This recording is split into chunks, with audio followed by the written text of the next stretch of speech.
7/4/25 ପ୍ରାତ ମୁରଲି। ଓମ୍ ଶାନ୍ତି। ବାପ୍ ଦାଦା ମଧୁବନ। ମିଠେ ବଚ୍ଚେ, ସବୁଠାରୁ ଭଲ ଦୈବୀ ଗୁଣ ହେଲା ଶାନ୍ତ ରହିବା, ଅଧିକ କଥାବାର୍ତ୍ତା ନ କରିବା, ମିଠା କଥା କହିବା। ତୁମେ ପିଲାମାନେ ଏବେ ବ୍ୟକ୍ତରୁ ଅବ୍ୟକ୍ତ ଏବଂ ଅବ୍ୟକ୍ତରୁ ନିର୍ବାଣ ଅବସ୍ଥାକୁ ଯାଉଛ। ସେଥିପାଇଁ ଅଧିକା କଥାବାର୍ତ୍ତା କର ନାହିଁ। ପ୍ରଶ୍ନ: କେଉଁ ମୁଖ୍ୟ ଧାରଣାର ଆଧାରରେ ସମସ୍ତ ଦୈବୀ ଗୁଣ ସ୍ୱତଃ ଆସିଯିବ? ଉତ୍ତର: ମୁଖ୍ୟ ହେଉଛି ପବିତ୍ରତାର ଧାରଣା। ଦେବତାମାନେ ପବିତ୍ର, ସେଥିପାଇଁ ସେମାନଙ୍କ ଭିତରେ ଦୈବୀ ଗୁଣ ରହିଛି। ଏହି ଦୁନିଆରେ କାହା ଭିତରେ ବି ଦୈବୀ ଗୁଣ ରହିପାରିବ ନାହିଁ। ରାବଣ ରାଜ୍ୟରେ ଦୈବୀ ଗୁଣ କେଉଁଠାରୁ ଆସିବ? ତୁମେ ରାଜକୀୟ ସନ୍ତାନମାନେ ଏବେ ଦୈବୀ ଗୁଣ ଧାରଣ କରୁଛ। ଗୀତ ଭୋଲେନାଥ ସେ ନିରାଲା। ଓମ୍ ଶାନ୍ତି। ଏବେ ପିଲାମାନେ ଜାଣୁଛନ୍ତି ଯେ ବିଗିଡ଼ି ଯାଇଥିବା ଦୁନିଆକୁ ସଜାଡ଼ିଲା ବାଲା କେବଳ ଜଣେ ହିଁ ଅଟନ୍ତି। ଭକ୍ତି ମାର୍ଗରେ ଅନେକଙ୍କ ପାଖକୁ ଯାଇଥାନ୍ତି, କେତେ ପ୍ରକାରର ତୀର୍ଥଯାତ୍ରା ଆଦି କରିଥାନ୍ତି, କିନ୍ତୁ ସଦ୍ଗତିଦାତା, ପଥ ପ୍ରଦର୍ଶକ, ମୁକ୍ତିଦାତା, ଭୁଲକୁ ଠିକ୍ କରିବା ବାଲା, ପତିତମାନଙ୍କୁ ପାବନ କରିବା ବାଲା କେବଳ ଜଣେ ହିଁ ଅଟନ୍ତି। ଏବେ ଗାୟନ ରହିଛି, କିନ୍ତୁ ଅନେକ ମନୁଷ୍ୟ ଅନେକ ଧର୍ମ, ମଠ, ପନ୍ଥ, ଶାସ୍ତ୍ର ରହିଥିବା କାରଣରୁ ଅନେକ ରାସ୍ତା ଖୋଜୁଛନ୍ତି। ସୁଖ ଏବଂ ଶାନ୍ତି ନିମନ୍ତେ ସତ୍ସଙ୍ଗକୁ ଯାଇଥାନ୍ତି ନା। ଯେଉଁମାନେ ଯାଉନାହାନ୍ତି ସେମାନେ ବେକାରର ନିଶାରେ ମସ୍ତ ରହୁଛନ୍ତି। ଏଇ କଥା ମଧ୍ୟ ତୁମେମାନେ ଜାଣୁଛ ଯେ ବର୍ତ୍ତମାନ ହେଉଛି କଳି ଯୁଗର ଅନ୍ତିମ ସମୟ। ମନୁଷ୍ୟ ଏକଥା ଜାଣିନାହାନ୍ତି ଯେ ସତ୍ୟଯୁଗ କେବେ ହେଇଥାଏ, ଏବେ କ'ଣ ଚାଲିଛି। ଏଇ କଥା ତ କୌଣସି ଛୋଟ ପିଲା ମଧ୍ୟ ବୁଝିପାରିବ। ନୂଆ ଦୁନିଆରେ ସୁଖ, ପୁରୁଣା ଦୁନିଆରେ ନିଶ୍ଚୟ ଦୁଃଖ ହିଁ ରହିବ। ଏହି ପୁରୁଣା ଦୁନିଆରେ ଅନେକ ମନୁଷ୍ୟ ଓ ଅନେକ ଧର୍ମ ରହିଛି। ଏ କଥା ତୁମେ କାହାକୁ ହେଲେ ବି ବୁଝାଇ ପାରିବ। ଏହା ହେଲା କଳିଯୁଗ। ସତ୍ୟଯୁଗ ଅତୀତ ହୋଇଯାଇଛି। ସେଠାରେ ଏକମାତ୍ର ଆଦି ସନାତନ ଦେବୀ ଦେବତା ଧର୍ମ ଥିଲା, ଆଉ କୌଣସି ଧର୍ମ ନଥିଲା। ବାବା ତ ବହୁତ ଥର ବୁଝାଇଛନ୍ତି ଏବଂ ଏବେ ମଧ୍ୟ ବୁଝାଉଛନ୍ତି। ଯେଉଁମାନେ ଆସୁଛନ୍ତି ତାଙ୍କୁ ନୂଆ ଏବଂ ପୁରୁଣା ଦୁନିଆର ଫରକ ବତେଇବା ଉଚିତ। ଭଲେ କେହି କିଛି ବି କୁହନ୍ତୁ, କେହି 10,000 ବର୍ଷ, କେହି 30,000 ବର୍ଷ ଆୟୁଷ୍ୟ ବୋଲି କହୁଛନ୍ତି। ଅନେକ ମତ ରହିଛି ନା। ଏବେ ସେମାନଙ୍କ ପାଖରେ ତ ଶାସ୍ତ୍ରର ମତ ରହିଛି। ଅନେକ ଶାସ୍ତ୍ର, ଅନେକ ମତ ମନୁଷ୍ୟଙ୍କର ମତ ଅଟେ ନା। ମନୁଷ୍ୟମାନେ ହିଁ ତ ଶାସ୍ତ୍ର ଲେଖିଛନ୍ତି ନା। ଦେବତାମାନେ କୌଣସି ଶାସ୍ତ୍ର ଲେଖି ନାହାନ୍ତି। ସତ୍ୟ ଯୁଗରେ ଦେବୀ ଦେବତା ଧର୍ମ ହେବ, ସେମାନଙ୍କୁ ମନୁଷ୍ୟ ବି କୁହାଯାଇପାରିବ ନାହିଁ। ତେଣୁ ଯେବେ କୌଣସି ମିତ୍ର ସମ୍ବନ୍ଧୀ ଆଦି ମିଶୁଛନ୍ତି ତାଙ୍କୁ ଏହି ଜ୍ଞାନ ଶୁଣାଇବା ଉଚିତ। ଏହିସବୁ ହେଲା ବିଚାର କରିବାର କଥା। ନୂଆ ଦୁନିଆରେ କେତେ କମ୍ ମନୁଷ୍ୟ ରହିବେ, ପୁରୁଣା ଦୁନିଆରେ କେତେ ବୃଦ୍ଧି ହେଇ ଚାଲିଛି। ସତ୍ୟ ଯୁଗରେ ଏକମାତ୍ର ଦେବତା ଧର୍ମ ଥିଲା। ମନୁଷ୍ୟମାନେ ମଧ୍ୟ ଅଳ୍ପ ଥିଲେ। ଦେବତାମାନଙ୍କ ପାଖରେ ହିଁ ଦୈବୀ ଗୁଣ ରହିଥାଏ। ମନୁଷ୍ୟମାନଙ୍କ ପାଖରେ ସେ ଗୁଣ ନଥାଏ। ସେଥିପାଇଁ ମନୁଷ୍ୟମାନେ ଯାଇ ଦେବତାମାନଙ୍କ ଆଗରେ ନମସ୍କାର କରିଥାନ୍ତି ନା। ଦେବତାମାନଙ୍କର ମହିମା ଗାୟନ କରିଥାନ୍ତି। ଜାଣୁଛନ୍ତି ସେମାନେ ସ୍ୱର୍ଗବାସୀ, ଆମେ ନର୍କବାସୀ, କଳିଯୁଗବାସୀ ଅଟୁ। ମନୁଷ୍ୟମାନଙ୍କ ପାଖରେ ଦୈବୀ ଗୁଣ ରହିପାରିବ ନାହିଁ। କେତେକ କୁହନ୍ତି ଅମୁକ ପାଖରେ ବହୁତ ଭଲ ଦୈବୀ ଗୁଣ ରହିଛି। ତାଙ୍କୁ କୁହନ୍ତୁ ନା, ଦୈବୀ ଗୁଣ କେବଳ ଦେବତାମାନଙ୍କ ପାଖରେ ରହିଥାଏ, କାରଣ ସେମାନେ ପବିତ୍ର ଅଟନ୍ତି। ଏଠାରେ ପବିତ୍ର ହୋଇ ନ ପାରିବା କାରଣରୁ କାହାଠାରେ ବି ଦୈବୀ ଗୁଣ ରହିପାରିବ ନାହିଁ, କାରଣ ଏହା ଆସୁରୀ ରାଜ୍ୟ ଅଟେ ନା। ନୂଆ ବୃକ୍ଷରେ ଦୈବୀ ଗୁଣଧାରୀ ଦେବତାମାନେ ରହିଥାନ୍ତି। ପୁଣି ବୃକ୍ଷ ପୁରୁଣା ହୋଇଯାଇଥାଏ। ରାବଣ ରାଜ୍ୟରେ ଦୈବୀ ଗୁଣଧାରୀ ରହିପାରିବେ ନାହିଁ। ସତ୍ୟ ଯୁଗରେ ଆଦି ସନାତନ ଦେବୀ ଦେବତାମାନଙ୍କର ପ୍ରବୃତ୍ତି ମାର୍ଗ ଥିଲା।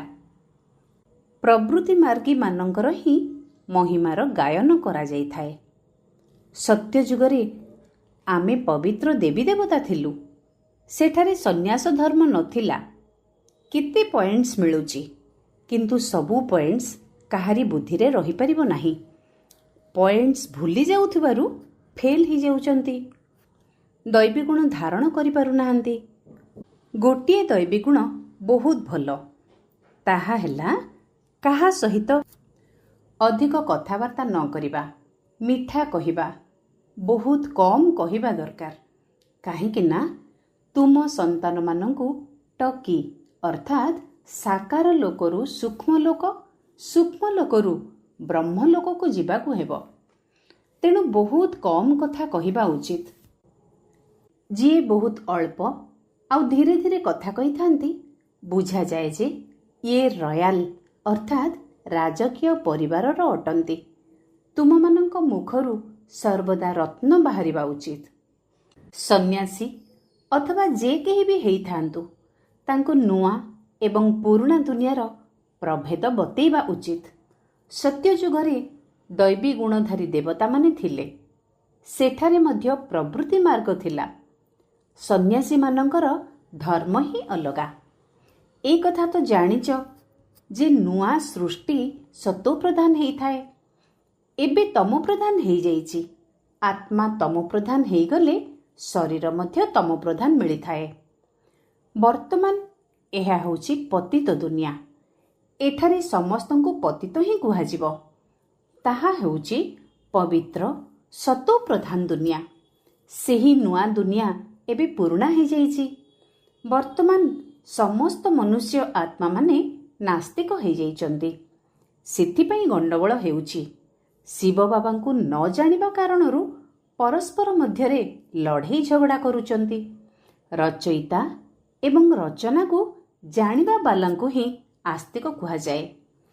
ସନ୍ନ୍ୟାସ ଧର୍ମବାଲା ତ ନୂଆ ଦୁନିଆକୁ ଜାଣିନାହାନ୍ତି, ତେଣୁ ସେମାନେ ସେଠାକୁ ଆସିପାରିବେ ନାହିଁ। ବାବା ବୁଝଉଛନ୍ତି, ଏବେ ସମସ୍ତ ଆତ୍ମାମାନେ ତମ ପ୍ରଧାନ ହେଇଯାଇଛନ୍ତି। ପୁଣି ସମସ୍ତ ଆତ୍ମାମାନଙ୍କୁ ସତୋପ୍ରଧାନ କିଏ କରିବେ? ତାହା ତ କେବଳ ବାବା ହିଁ କରିପାରିବେ। ସତୋପ୍ରଧାନ ଦୁନିଆରେ ଖୁବ୍ କମ୍ ମନୁଷ୍ୟ ରହିବେ। ବାକି ସମସ୍ତେ ମୁକ୍ତିଧାମରେ ରହିବେ। ବ୍ରହ୍ମତତ୍ତ୍ୱରେ ଆମେ ଆତ୍ମାମାନେ ନିବାସ କରିଥାଉ, ଯାହାକୁ ବ୍ରହ୍ମାଣ୍ଡ କୁହାଯାଉଛି। ଆତ୍ମା ତ ଅବିନାଶୀ।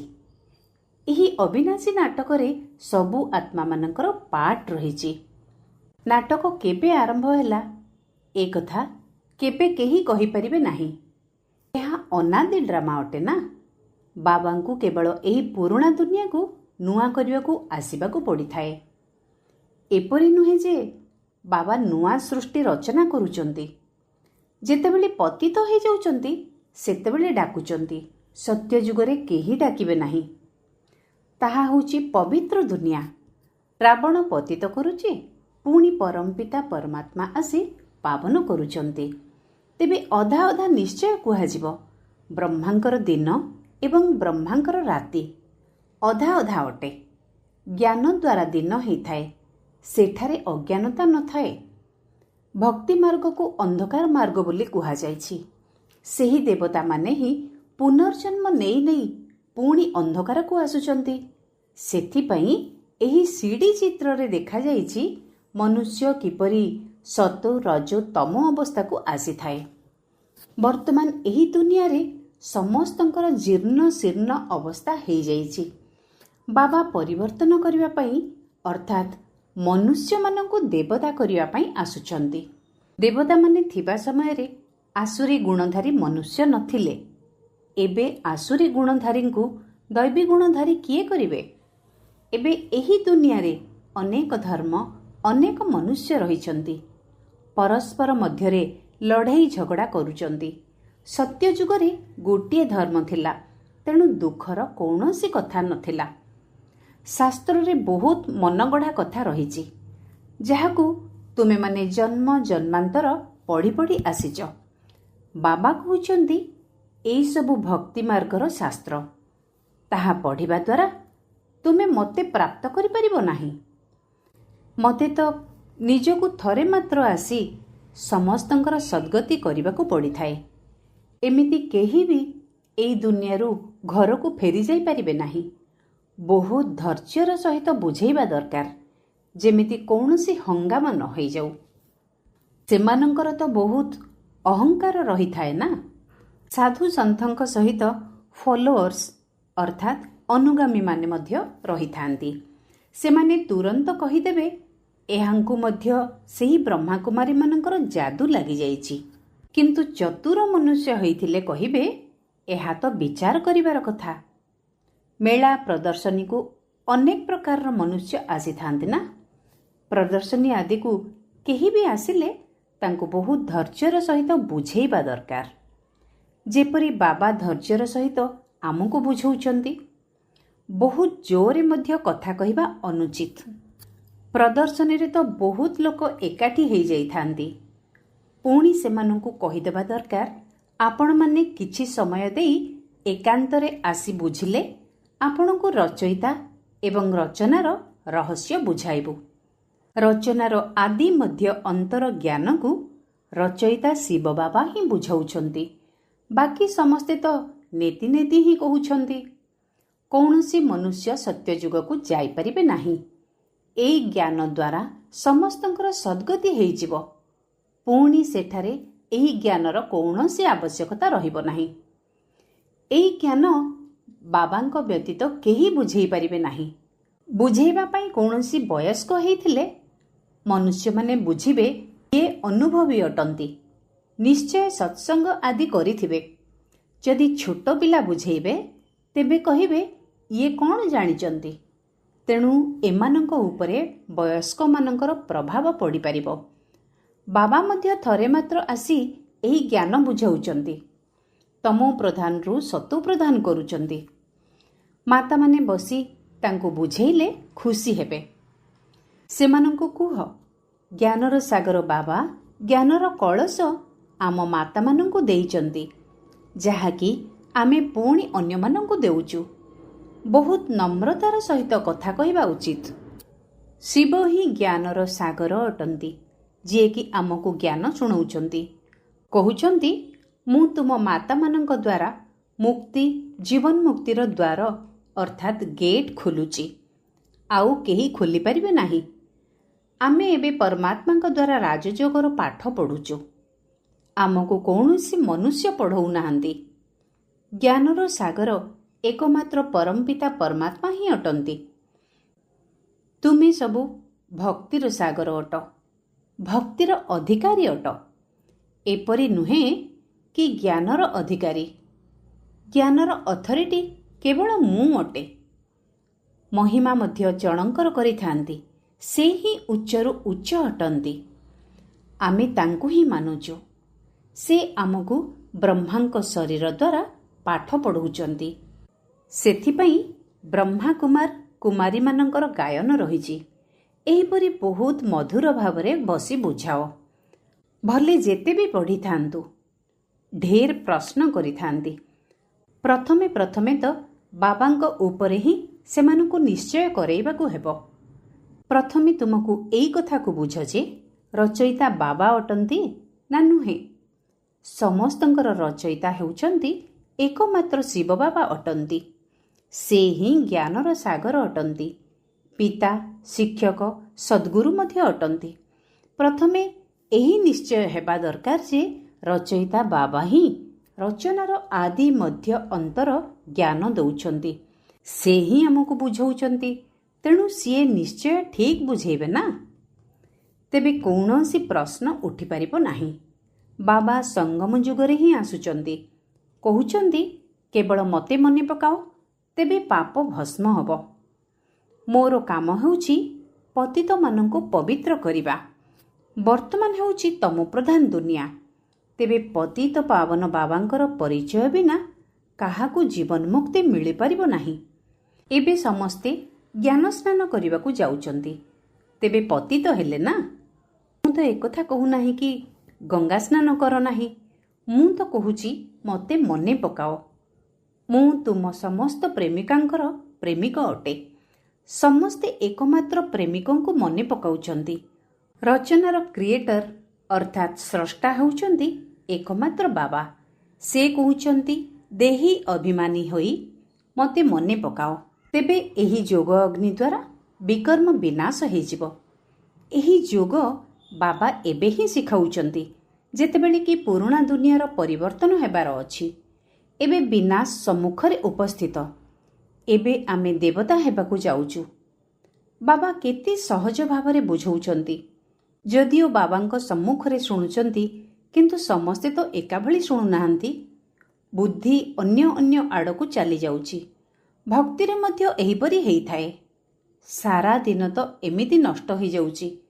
ବାକି ଯେଉଁ ସମୟ ନିର୍ଦ୍ଧାର୍ଯ୍ୟ କରାଯାଇଛି ସେଥିରେ ମଧ୍ୟ ବୁଦ୍ଧି କୁଆଡ଼େ କୁଆଡ଼େ ଚାଲିଯାଉଛି। ଏଭଳି ଅବସ୍ଥା ସମସ୍ତଙ୍କର ହେଉଥିବ। ମାୟା ଅଟେ ନା। କେହି ସନ୍ତାନ ବାବାଙ୍କ ସମ୍ମୁଖରେ ବସି ଧ୍ୟାନରେ ଚାଲିଯାଇଥାନ୍ତି। ତେବେ ଏହା ମଧ୍ୟ ସମୟ ନଷ୍ଟ ହେଲା ନା, ରୋଜଗାର ତ ହେଲା ନାହିଁ। ବାବା ତ କହୁଛନ୍ତି ଯୋଗଯୁକ୍ତ ହେଇ ରୁହ, ଯାହାଦ୍ୱାରା ବିକର୍ମ ବିନାଶ ହେବ। ଧ୍ୟାନରେ ଚାଲିଗଲେ ବୁଦ୍ଧିରେ ବାବାଙ୍କର ସ୍ମୃତି ରହିନଥାଏ। ଏହିସବୁ କଥାରେ ବହୁତ କ୍ଷତି ହେଇଥାଏ। ତୁମେମାନେ ଆଖି ବନ୍ଦ କରି ମଧ୍ୟ ବସିବା ଅନୁଚିତ। ଯୋଗରେ ବସିବାକୁ ହେବ ନା। ଆଖି ଖୋଲା ରଖିବାରେ ଡରିବା ଉଚିତ ନୁହେଁ। ଆଖି ଯେପରି ଖୋଲା ରହୁ। ବୁଦ୍ଧିରେ ଏକମାତ୍ର ପ୍ରେମିକଙ୍କର ହିଁ ସ୍ମୃତି ରହୁ। ଆଖି ବନ୍ଦ କରି ବସିବା ଏହା ନିୟମ ନୁହେଁ। ବାବା କହୁଛନ୍ତି ଯୋଗରେ ବସ, ଏପରି କହୁନାହାନ୍ତି ଯେ ଆଖି ବନ୍ଦ କର। ଆଖି ବନ୍ଦ କରି କାନ୍ଧ ତଳକୁ କରି ବସିଲେ ବାବା କିପରି ଦେଖିବେ? ଆଖି କେବେ ବନ୍ଦ କରିବା ଉଚିତ ନୁହେଁ। ଯଦି ଆଖି ବନ୍ଦ ହେଇଯାଉଛି, ତେବେ ଅନ୍ୟ କିଛି ରହସ୍ୟ ଅଛି। ଅନ୍ୟ କାହାକୁ ମନେ ପକାଉଥିବ। ବାବା କହୁଛନ୍ତି ଯଦି ଅନ୍ୟ କୌଣସି ମିତ୍ର ସମ୍ବନ୍ଧୀ ଆଦିଙ୍କୁ ମନେ ପକାଇବ, ତେବେ ତୁମେ ବାବାଙ୍କର ସତ୍ୟ ପ୍ରେମିକା ହେଇପାରିବ ନାହିଁ। ବାବାଙ୍କର ସଚ୍ଚା ପ୍ରେମିକା ହେଲେ ହିଁ ତୁମେମାନେ ଉଚ୍ଚ ପଦ ପାଇପାରିବ। ତେବେ ସମସ୍ତ ମେହନତ କେବଳ ବାବାଙ୍କୁ ମନେ ପକାଇବାରେ ହିଁ ରହିଛି। ଯେଉଁ ପିଲାମାନେ ଦେହ ଅଭିମାନରେ ଆସି ବାବାଙ୍କୁ ଭୁଲି ଯାଉଛନ୍ତି, ସେମାନେ ପୁଣି ଧକ୍କା ଖାଉଛନ୍ତି। ତେଣୁ ବହୁତ ବହୁତ ମିଠା ହେବା ଦରକାର। ବାତାବରଣ ମଧ୍ୟ ବହୁତ ମିଠା ହେବା ଦରକାର, ଯେପରି କୌଣସି ଶବ୍ଦ ନ ହେଉ। ଯଦି କେହି ବି ଆସିବେ, ତେବେ ଦେଖିବେ ଏମାନେ କେତେ ମିଠା କଥା କହୁଛନ୍ତି। ତେଣୁ ବହୁତ ସାଇଲେନ୍ସ ରହିବା ଉଚିତ। କେବେ ହେଲେ ବି ଲଢ଼େଇ ଝଗଡ଼ା କରିବା ଉଚିତ ନୁହେଁ। ନଚେତ୍ ପିତା, ଶିକ୍ଷକ, ଗୁରୁ ତିନି ଜଣଙ୍କର ନିନ୍ଦା ହେଇଯିବ। ଏଭଳି କରିଲେ ପୁଣି ପଦ ମଧ୍ୟ ବହୁତ କମ୍ ପାଇବ। ପିଲାମାନଙ୍କୁ ଏବେ ଜ୍ଞାନ ମିଳୁଛି। ବାବା କହୁଛନ୍ତି ମୁଁ ତୁମମାନଙ୍କୁ ପାଠ ପଢ଼ାଉଛି କେବଳ ଉଚ୍ଚ ପଦ ପାଇବା ପାଇଁ। ତୁମକୁ ପାଠ ପଢ଼ି ପୁଣି ଅନ୍ୟମାନଙ୍କୁ ମଧ୍ୟ ପଢ଼େଇବାକୁ ହେବ। ନିଜେ ମଧ୍ୟ ବୁଝିପାରିବେ, ଯଦି ଆମେ କାହାକୁ ଶୁଣଉନାହୁଁ, ତେବେ କ'ଣ ଉଚ୍ଚପଦ ପାଇପାରିବ? ପ୍ରଜା ସୃଷ୍ଟି ନ କରିପାରିଲେ ପଦ କ'ଣ ମିଳିବ?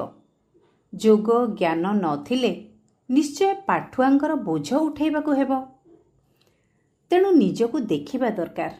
ଯଦି ବର୍ତ୍ତମାନ ଫେଲ୍ ହେଇ କମ୍ ପଦ ପାଇଲେ, ତେବେ କଳ୍ପ କଳ୍ପାନ୍ତର ପାଇଁ ମଧ୍ୟ କମ୍ ପଦ ହେଇଯିବ। ବାବାଙ୍କର କାମ ହେଲା ବୁଝେଇବା। ଯଦି ନ ବୁଝିଲେ, ତେବେ ନିଜର ପଦଭ୍ରଷ୍ଟ କରିବେ। କିପରି କାହାକୁ ବୁଝେଇବା ଦରକାର, ଏ କଥା ମଧ୍ୟ ବାବା ବୁଝାଉଛନ୍ତି। ଯେତେ କମ୍ ଏବଂ ଧୀରେ କଥା କହିବ, ସେତେ ଭଲ। ବାବା ସେବାଧାରୀମାନଙ୍କର ମହିମା ମଧ୍ୟ କରିଥାନ୍ତି। ବହୁତ ଭଲ ସେବା କରିଲେ ବାବାଙ୍କର ହୃଦୟରେ ରହିପାରିବେ। ସେବା ଦ୍ୱାରା ହିଁ ତ ହୃଦୟରେ ବସିପାରିବ ନା। ସେଥିପାଇଁ ଯୋଗର ଯାତ୍ରାର ଆବଶ୍ୟକତା ଅଛି। ତେବେ ଯାଇ ସତୋପ୍ରଧାନ ହେବ। ଯଦି ଅଧିକ ଦଣ୍ଡ ପାଇଲ, ତେବେ ପଦ ମଧ୍ୟ କମ୍ ହେଇଯିବ। ପାପ ଭସ୍ମ ନହେଲେ ବହୁତ ଦଣ୍ଡ ଭୋଗିବାକୁ ପଡ଼ିବ ଏବଂ ପଦ ମଧ୍ୟ କମ୍ ହେଇଯିବ। ଏହାକୁ ହିଁ କ୍ଷତି କୁହାଯାଉଛି। ଏହା ମଧ୍ୟ ବ୍ୟାପାର ଅଟେ ନା। ତେଣୁ ନିଜର କ୍ଷତି କରିବା ଉଚିତ ନୁହେଁ। ଦୈବୀ ଗୁଣ ଧାରଣ କରିବାକୁ ପଡ଼ିବ ଏବଂ ଶ୍ରେଷ୍ଠ ମଧ୍ୟ ହେବାକୁ ପଡ଼ିବ। ବାବା ପିଲାମାନଙ୍କ ପାଇଁ ଭିନ୍ନ ଭିନ୍ନ କଥା ଶୁଣାଉଛନ୍ତି। ତେବେ ଯିଏ କରିବ ସିଏ ପାଇବ। ତୁମକୁ ପରିସ୍ତାନୀ ହେବାକୁ ହେବ। ଗୁଣ ମଧ୍ୟ ସେହିପରି ଧାରଣ କରିବାକୁ ହେବ। ଆଚ୍ଛା, ମିଠା ମିଠା ଶିକିଲଧେ ସନ୍ତାନମାନଙ୍କ ପ୍ରତି ମାତା ପିତା ବାପ ଦାଦାଙ୍କର ମଧୁର ସ୍ନେହ ସମ୍ପନ୍ନ ଶୁଭେଚ୍ଛା ଏବଂ ସୁପ୍ରଭାତ। ଆତ୍ମିକ ପିତାଙ୍କର ଆତ୍ମିକ ସନ୍ତାନମାନଙ୍କୁ ନମସ୍ତେ। ଆତ୍ମିକ ସନ୍ତାନମାନଙ୍କର ଆତ୍ମିକ ବାପ ଦାଦାଙ୍କୁ ସ୍ନେହ ସମ୍ପନ୍ନ ଶୁଭେଚ୍ଛା, ସୁପ୍ରଭାତ ଏବଂ ନମସ୍ତେ। ଧାରଣା ପାଇଁ ମୁଖ୍ୟ ସାରାଂଶ।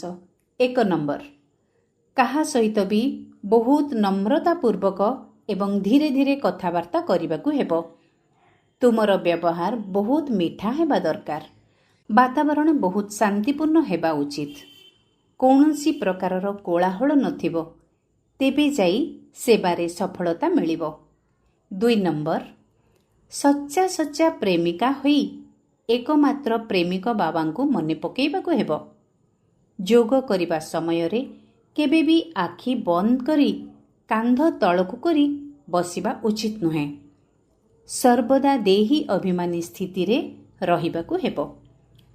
ବରଦାନ, ସର୍ବ ସମ୍ପତ୍ତିକୁ ନିଜ ପ୍ରତି ଏବଂ ଅନ୍ୟମାନଙ୍କ ପ୍ରତି ବ୍ୟବହାର କରୁଥିବା ଅଖଣ୍ଡ ମହାଦାନୀ ହୁଅ।